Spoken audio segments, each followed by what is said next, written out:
Honorable Men Discord, The Reckoning recap. Let's talk about it. How you see yourself is how you perceived. I see a man strong, gifted, head strapping, never down on his knees, begging. Gotta make a way, even in my darkest hour. Say the odds against me was new. I would never cower. As always, welcome back to another episode. If you haven't already, hit that like button, hit that subscribe button.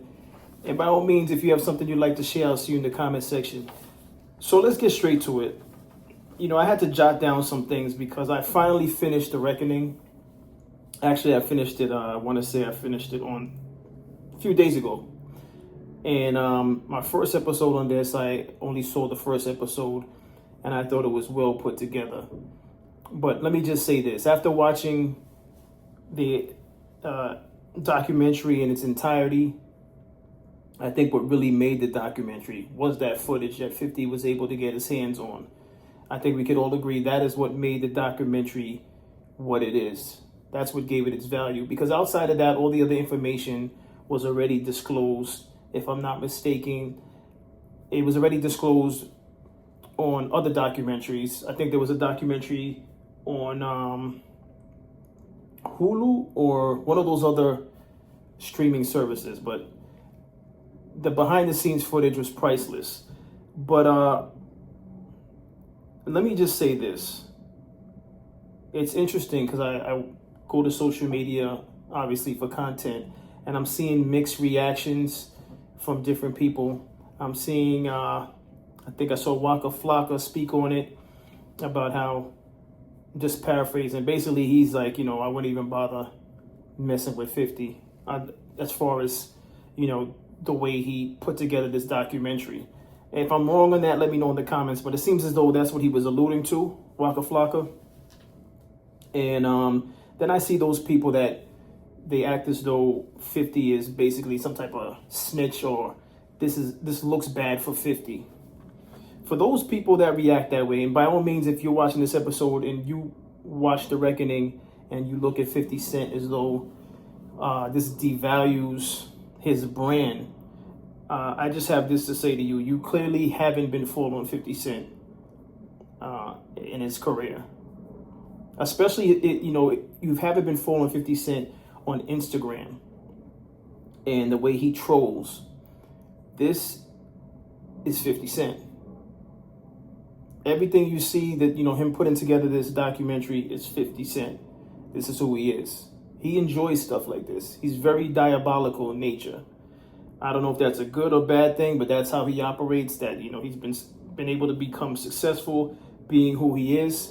So this is him in his truth.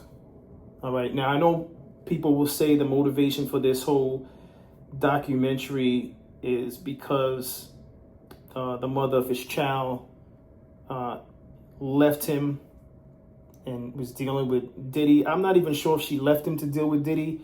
I'm seeing different people report that Diddy was paying for her to stay someplace.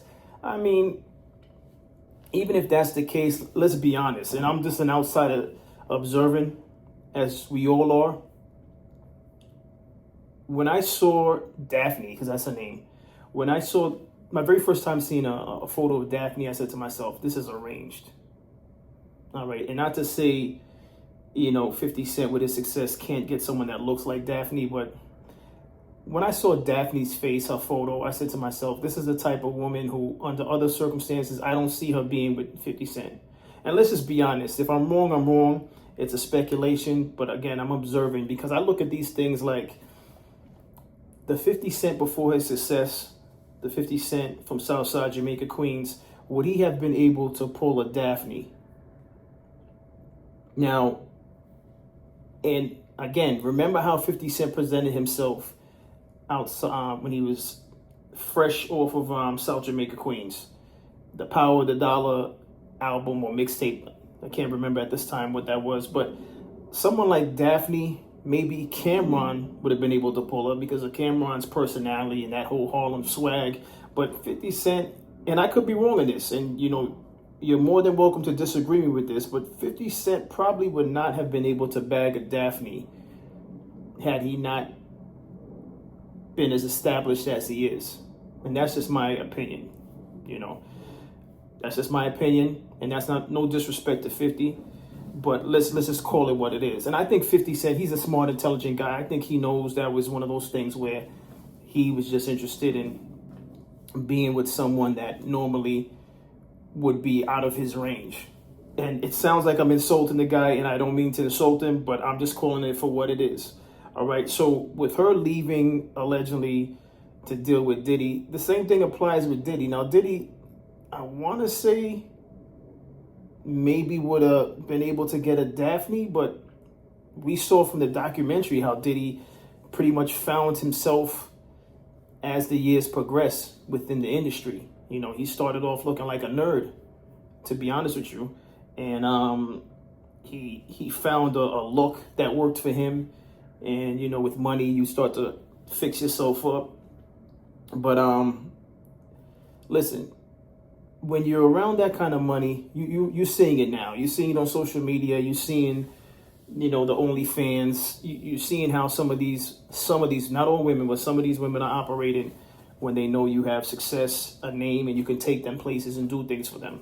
So, you know, someone like Daphne, I'll be honest with you, her story and the way she moved, that doesn't surprise me. She was out of all the women, she was probably the one that I was least surprised by making the move she made. Cassie seemed like she came into the game innocent, like most young women who are looking for a chance to become a quote unquote star. You know, she seemed like she was vulnerable, and Diddy, when I say Diddy groomed her. You know, so she, I think she was pure at first. At least I can only assume she was pure at first. And then he groomed her the way he wanted to groom her. And then it got to a point where, you know, maybe she was tired of it, but didn't know how to get out. But so Cassie's I think Cassie's situation is a little bit different from the other women. Kim Porter, this is where it gets complicated. Because I saw some people talking about the fact that, you know, a lot of people are looking at Diddy as basically, for lack of a better word, a grimy individual because he stole all these women from different men.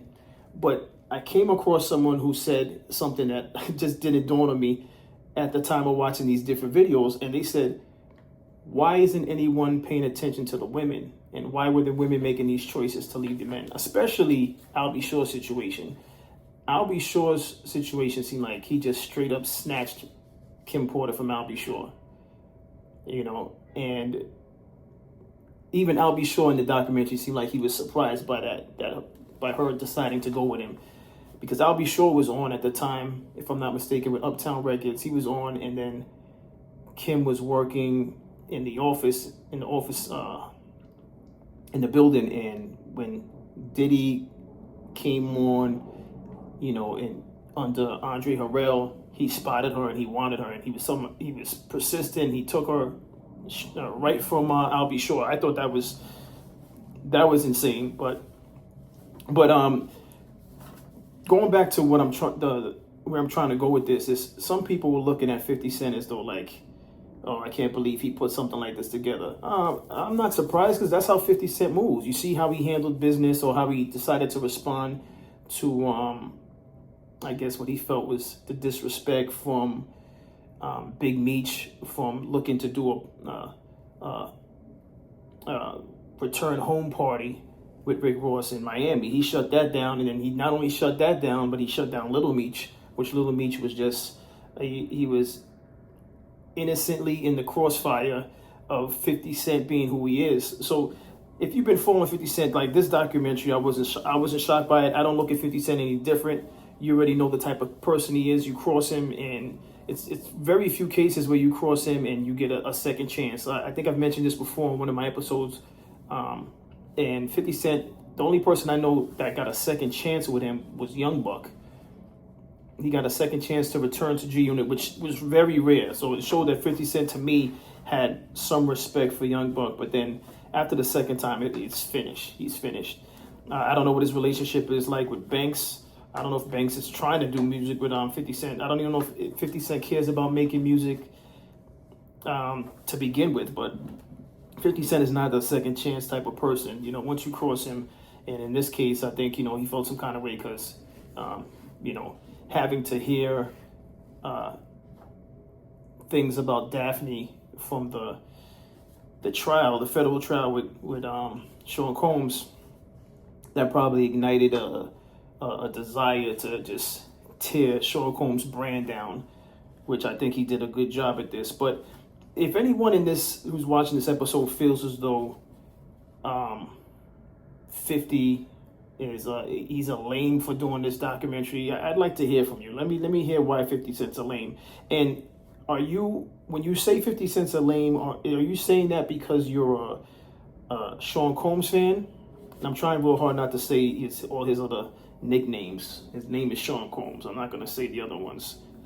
Are you saying that you don't like 50 Cent putting this together because you're a Sean Combs fan? What is that the nature of it?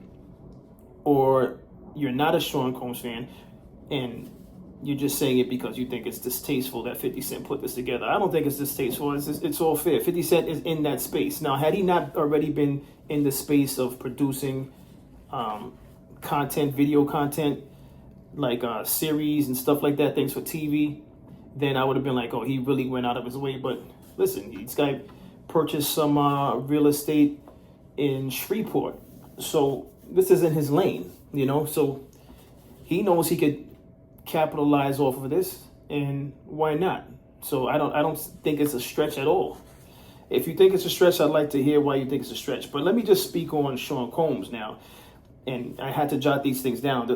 A few things that really stood out for me was the fact that he didn't pay Little Rod for the Love album. And as of this recording, I'm not even sure if Little Rod ever got any money for the recording. He really showed, the documentary really showed that Sean Combs, definitely a manipulator and definitely someone who will suck the talent out of you for his gain with no plans of actually paying you what you owed. He violated Little Rod twice, financially and physically, it seems. Little Rod didn't go into detail, but I'm pretty sure we're smart enough to figure it out. So I feel like Little Rod got violated twice. And then the Biggie thing was disgusting. It was disgusting to see the Biggie thing. And I don't believe that was ever disclosed in the other documentaries previous to this one.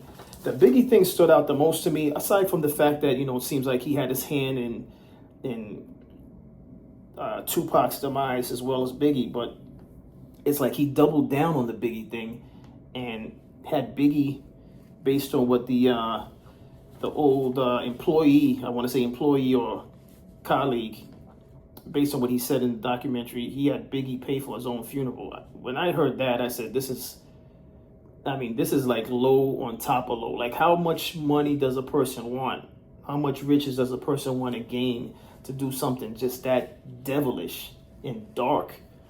That part stood out to me because I said, wow. And to think years ago when I was much younger, when this took place in real time, I was a big fan of that record that he did with Sting, In Memory of Biggie. And just to know that he possibly did all the things that was mentioned in the documentary was just disgusting. Now, for those of you, by the way, that look at this as like a dirt or a messy documentary, just consider the fact that it was said, I believe in the documentary, correct me if I'm mistaken, that they tried to reach out to Sean's mom, and she didn't want to take part in it, where she could explain some things, especially when it came to whether or not he's put hands on her, but she didn't want to take part in it. So we don't know who they tried to reach out to and who denied wanting to be involved in it. So before we jump the gun and think, oh, this was like a smear campaign that 50 Curtis Jackson put together, before we jump the gun and consider it a smear campaign, just consider the fact that we don't know who they reached out to take part in the documentary, and they turned it down. So we have to consider that also. Now, another thing that stood out to me, again, this, the common theme is that he's egotistical and he's all about the money. He will absolutely step on anybody to get to where he needs to go. And I'm talking about Sean Combs. When the young lady, and I don't know if it was, her name is Dawn, correct me if I'm wrong, when she mentioned in the documentary that she needed some small change, and I say small change because, when she asked Sean Combs for a loan, I think by this time he was already a millionaire, if not a billionaire. And she asked him for like a small loan, like $2,000 to $3,000, if I'm not mistaken. And, he basically found a way to brush her off. And then he turns around when, he was in hot water and tries to get her to make a statement, in his defense to help him. I thought that was disgusting. It just shows the type of person he is. I don't know how anyone could watch this documentary and still be in support of Sean Combs. And if you're somebody watching this this episode and you're still in support of Sean Combs, please tell me how and why. All right, forget about the fact that 50 Cent is behind this particular documentary. Tell me how you're still a Sean Combs supporter or fan. Now, don't get me wrong. The music that was made through Bad Boy, I enjoyed the music. But I'm talking about the individual, the man, Sean Combs. But I know some people might be wondering, like, why wasn't Mace in this documentary? I mean, hell, Mace tried to get out of his contract at one point and sign with G-Unit. So you would have thought Mace would have been in the documentary, but he probably opted out. He doesn't want to be part of the mess. You didn't see anyone from the Locks. They publicly went on radio at one point and was airing out Sean Combs because of their frustration with the shiesty contracts that all the artists were put in. So the Locks wanted out, and eventually they did get out and they joined the Rough Riders, but they weren't on the in this documentary. You didn't see Mary in it. Mary wasn't in it. And Mary's doing business with 50. You would have thought Mary would have said something, but Mary stayed out of it. I came across a video where Dylon from the band, he was saying, damn, 50, I should have been in it, but 50 wasn't thinking about Dylon. I don't know if any of you watch The Art of Dialogue. I like that. I like what he does at The Art of Dialogue. If you've never heard of it, look up The Art of Dialogue. Salute to him and the interviews that he holds. But I want to say Chopper City, that's what he used to call himself with the band. He's been doing a few runs on The Art of Dialogue, and he also wasn't in the documentary representing the band. Babs wasn't in the documentary. I mean, they could have got so many different people. They got the young lady from Danity Kane to speak on some of the foul things that she experienced. It was just disgusting. This whole thing was disgusting. And I just thought about also another person I jotted down was, I think it's Farnsworth, the guy who used to hold his umbrella. Where was that guy? Where has he been since, his little run with Bad Boy, and he would be walking? I thought that whole thing was odd. And for some reason, at the height of Bad Boy, or maybe as it started declining, no one questioned that. I thought it was odd that, this guy was walking around with an umbrella, everywhere Sean Combs went. He was, I don't know. I thought that was odd, but he could have been on the documentary. But again, I don't know who the director and 50 Cent reached out to, and maybe they turned it down. But in all, not to make this too long, because I'm seeing it's already close to 20 minutes, if not going to 20 minutes. All in all, I think it was well done. I think without the footage that he was able to grab, it would have been possibly mediocre. The footage, let's be honest, the footage made it all. Made it really what it turned out to be. The footage is what made it a well put together piece. It was well put together. Whether you like 50 Cent or you don't like him, it was well put together. But lastly, I'll say this. This definitely put more spotlight on Sean as far as the authorities. I can't see how the authorities if they watch this, won't look to build up another case on Sean Combs. But wow, I enjoyed it for what it represents, and giving us an inside look at some of the minds of some of the wealthy people in this world. And for anyone who looks at this as a black man tearing another black man down, I mean, you have the right to look at it that way, but I look at this as like just an inside look again at wealth and what wealth can make a person do. The drugs and the scandalous nature of people, and the conniving nature of some people. Because I don't look at this as a black man tear. I look at this as 50 Cent again being someone who's in that space of creating content. I look at this as him giving us an inside look at somebody who is wealthy, that you would never see this side unless someone puts it out there. So it wouldn't have mattered if the person was of another race and put it out. I'm just glad to be able to get that inside look at the industry. One being because at one point in time I saw myself trying to get in that industry, but now I'm fine with doing things my way. I don't care to be in that industry, to be honest with you. If there's a bag presented, absolutely I'm going to sit down and listen to what's at stake and what the offer is, but by no means am I looking to compromise myself, especially at this grown ass age. I'm too smart and too wise to make foolish decisions just for some money. But that's my thoughts on this. I enjoyed it. Did you enjoy it? What's your takeaway from it?